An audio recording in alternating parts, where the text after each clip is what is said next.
చెప్పేవా చెవిలోన ఒక మాట, పువ్వులతో తుమ్మెద చెప్పే మాట.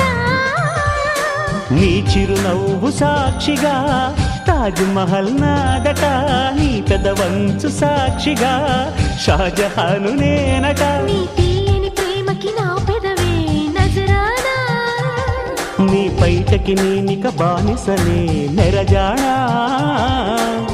అనంతాల ఆత్మ నీవై చేరుకున్న వేళలో, కోకలు కట్టిన కోయిలా కమ్మని కౌగిలియవే.